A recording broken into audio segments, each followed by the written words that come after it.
Hi, welcome to the Hub Online Network. I'm Vicki Trill. Gareth is away today. It is Thursday, August 18th. Let's get started.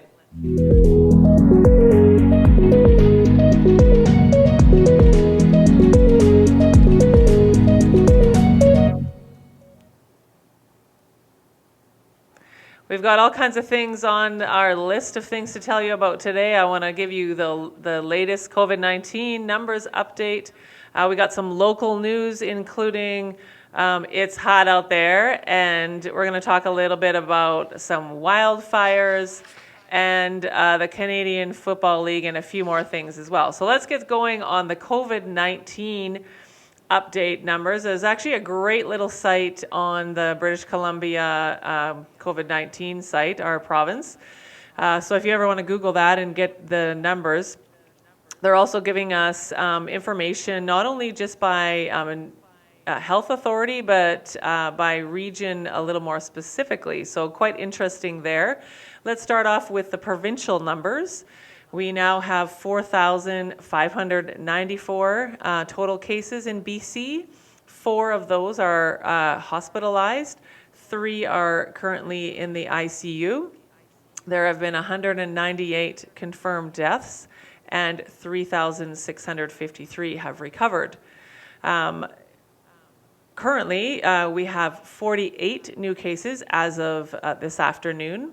And if you're noticing on the graphic that's currently on your screen, you'll see that we have a bit of a bar graph there. It shows you by health authority where our current cases are. So again, the total was 4,594. You can see the purple indicates the Fraser Health Authority, the red underneath that, and then we have Interior Health, that's us, that's the yellow, 405. And I can give you a little more context on that in a minute, but I also want to share another graphic with you, and that shows also when the cases have been reported. So you're going to notice on these graphs here a spike in March, April. You can see that bar graph going up there, and then we kind of have a nice, almost flattening out in May, June. Later part of July, a spike coming up. So probably tells a story there. I'm not sure. I haven't analyzed all of the data, but it may be that we, were educated and started to put the protocols into place. We saw it level out. Are we getting a little bit complacent? I'm not sure, but the numbers are telling some kind of a story there. So interesting numbers there. Interior Health, that's us. So our total cases currently are 405. 389 of those people have recovered. There's nobody currently in the hospital in the Interior Health region, and there's nobody in the ICU. And in total in the Interior Health region, we've had 2 deaths. So just a little bit of context there and some more information, and a reminder to all of us to be diligent and to remember that we are still in a pandemic, and there are a number of safety protocols out there for all of us, and let's stay the course. Going now to local news, it is hot out there. I think we've all noticed that. Yesterday I looked outside and I thought, the wind is picked up, it's probably cooler. It wasn't. It was like opening the oven door and getting a blast in the face. So as you all know, it is hot out there. So be careful. Interior Health actually developed the Heat Alert and Response System, otherwise known as HARS. And the purpose of that is to support communities to reduce the impact of extreme heat events. The Village of Ashcroft joined that program, and last week they gave out a HARS advisory. And I just want to highlight some of the information that they provided for us. So that heat advisory was a level 1. There are 3 levels that the HARS program has. And obviously level 1 is the lowest level. And that one comes in, I think, at any time you've got 35 plus, that level 1 advisory is going to come out. So the Village of Ashcroft has given us some suggestions for staying healthy and safe during this extreme heat event. Drink lots of water. I mean, we're always being told to drink a lot of water, but even more important as the heat is the way it is. Wear loose-fitting clothing, light-colored, something breathable. Take cool showers and baths. Plan your strenuous outdoor activities before 11 a.m. I know that if I go for a run and I sleep in a little bit too long, I regret it. And so you really need to be cautious and careful when you're doing outdoor activities, especially ones that are strenuous. Spend time in air-conditioned environments. Allow your body to cool off. Be aware of infants, young children, and the elderly and people with chronic illness because they are at higher risk for heat-related health ill effects. And you can find more information at the Village of Ashcroft, the Ashcroft Pool, Ashcroft Museum, visitor centers, or you can visit online www.ashcroftbc.ca. So, and there you can find out some more signs of heat exhaustion and heat stroke and learn how to stay healthy in the heat. Hey, if you've been downtown Ashcroft, you've probably noticed that Interior Savings has got a fairly large renovation underway. I know the first time I went over there, I was wondering which trailer do I go in to do my banking. So I went up one, did a little bit of investigation, asked somebody else who had no idea. And then I realized, oh, actually, the bank is still in the building, but they're on the insurance side of the building. So I found them over there and got my business done. But just to let you know, the bank part is almost fully renovated. They expect to be in next week. So expecting a very exciting, fresh new space. The insurance part of Interior Savings will continue to be in the portable trailer in the parking lot for a little while longer while they wait for their section to be renovated. So we look forward to the revealing of that newly renovated space. I want to talk about back to school. There's been lots of talk about back to school. It's just around the corner. The school district Board of Education has recently issued a news release, and I'll give you some of the highlights of that news release here. So districts will be in stage 2 of the revised 5-stage framework for the K-12 education. It's a full return to in-class instructions for students for the maximum time possible within the limits of the learning groups. Schools will be organized in learning groups of 60 for elementary and middle school and 120 for secondary. The ministry is providing increased funding for some of the things that we might need, like cleaning supplies, additional cleaning staff, masks, and those kinds of things. Buses will operate under a revised safety guidelines as recommended by the BC Centre for Disease Control. As you can see on your screen, there are various stages that the Ministry of Education has laid out. And different than the phases of reopening, these phases start from 5 and go to 1, which actually seems like quite a good idea because at least we know which way we're going, 5, 4, 3, 2, 1. So as mentioned before, the districts will be in stage 2 of this revised 5-stage framework. And stage 1 would be what we would consider normal. So that's where we're at. Elementary will be in their regular class for the vast majority of the day. Middle and secondary school students will be scheduled to ensure classes are taken within students in their learning group, and physical distancing and/or masks will be required for any classes that occur outside of the student's learning group.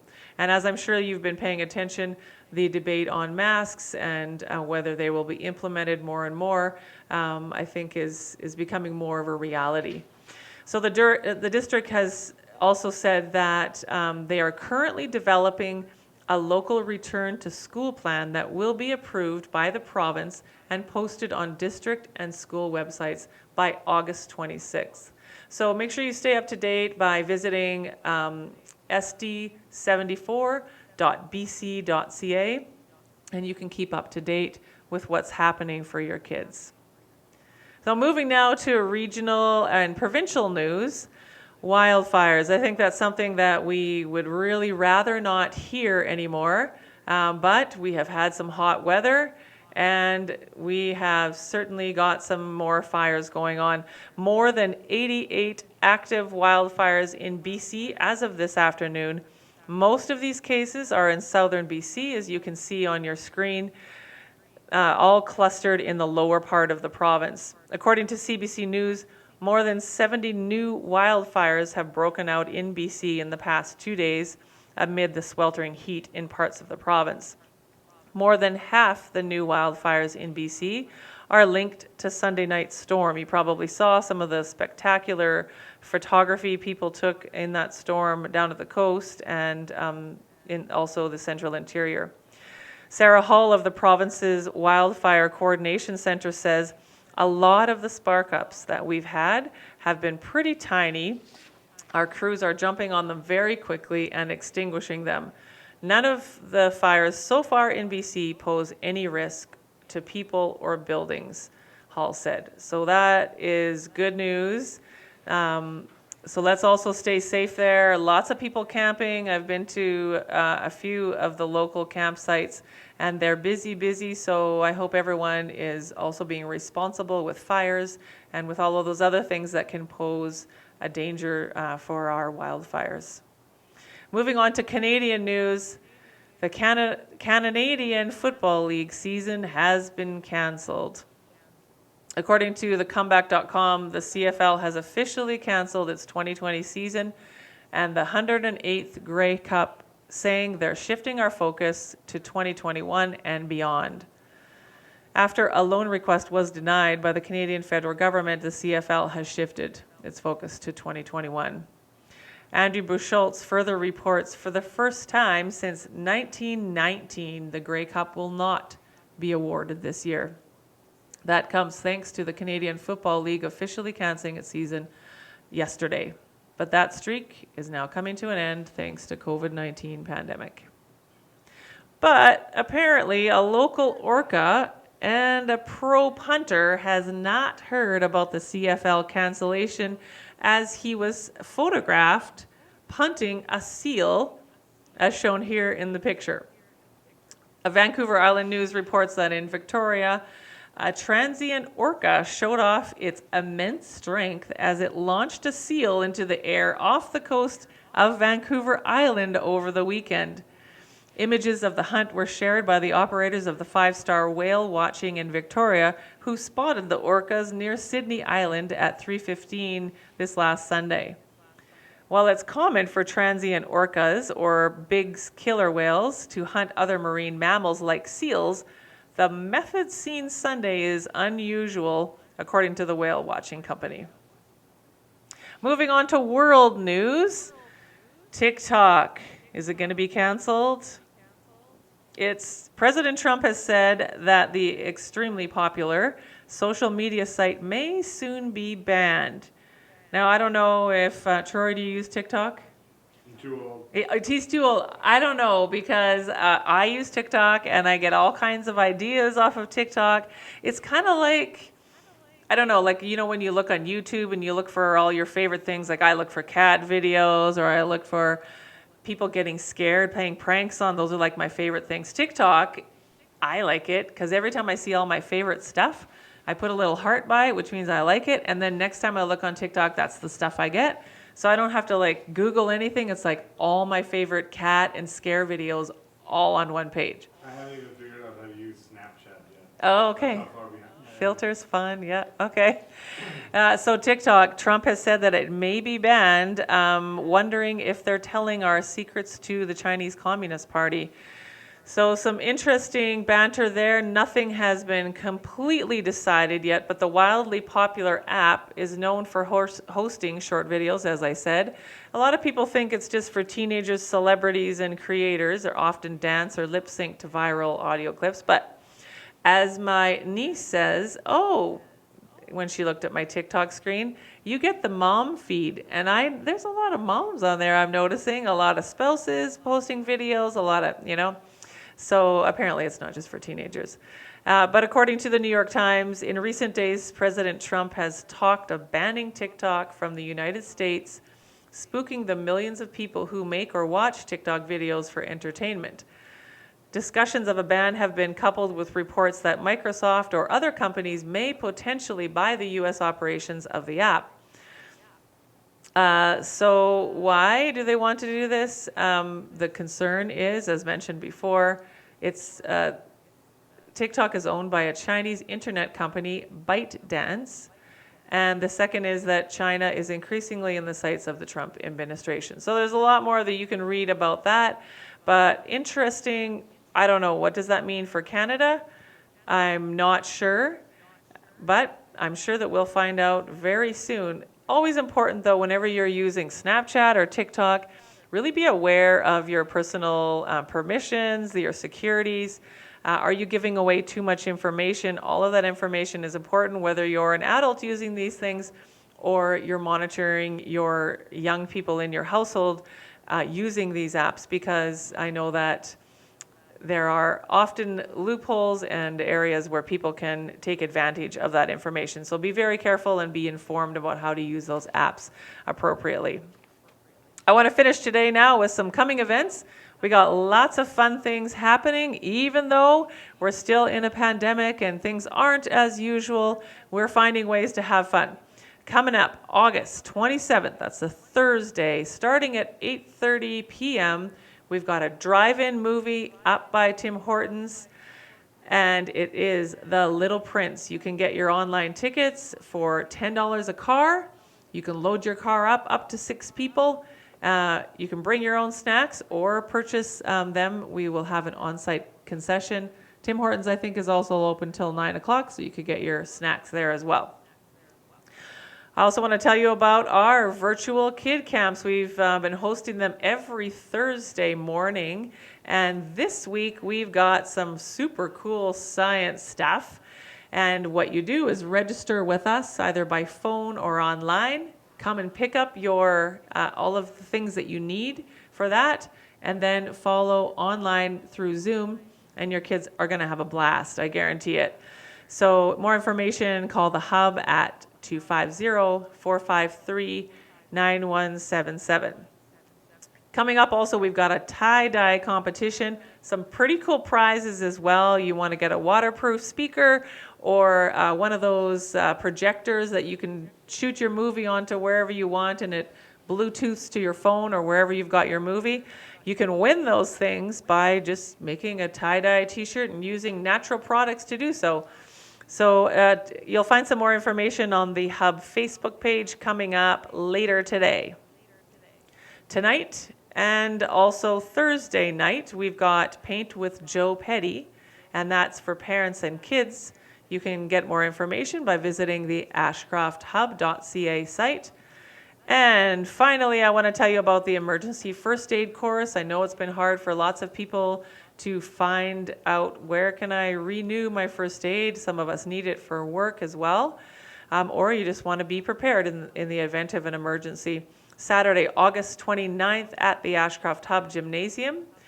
From 8:30 to 4:30 is emergency first aid brought to you by Red Cross. So spots are limited. Sign up today at go to ashcrofthub.ca for more information, or give us a call at 250-453-9177. I think that's all I have for you today. Thanks for putting up for me and subbing for Gareth, and have a great day. Anybody else you want to say hi to today? Anybody out there I want to say hi to today? Mary Grace, I hope you're watching. Talk to y'all later.